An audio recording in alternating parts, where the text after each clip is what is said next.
And as you see, all the parts are here to get this bike put back together, and there's really no more excuses as to why this bike is not put back together. So in this video, we will put this bike back together.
So a quick recap of what we did. We got the engine installed again with the sliders on. We got the throttle cables installed, push-pull, which was a little bit tricky. We had to pop the throttle body out to kind of fish that push cable in and get that mounted. But we got it in, got everything secured.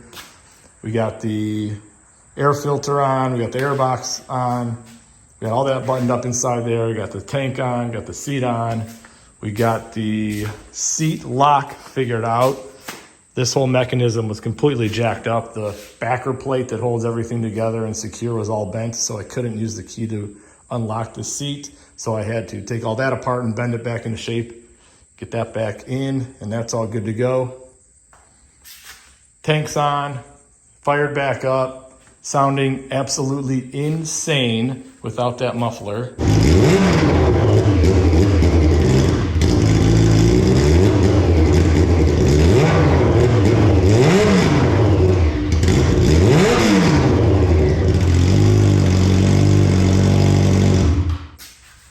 Which we will put on in the next video. Like with everything with eBay that says it's supposed to fit your vehicle, it does not. So we got to customize it a little bit.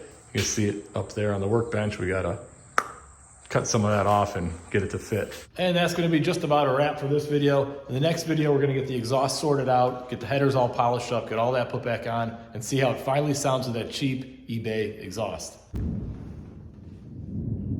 Thunder. I also have a bunch of nuts and bolts and rubber grommets and things coming to get the front fairing and everything put all back together so we can finally get this thing finished and get it inspected by the state of Ohio to get the totaled title transferred to a rebuild title so we can actually get this thing on the road and enjoy it. Until next time, peace and love.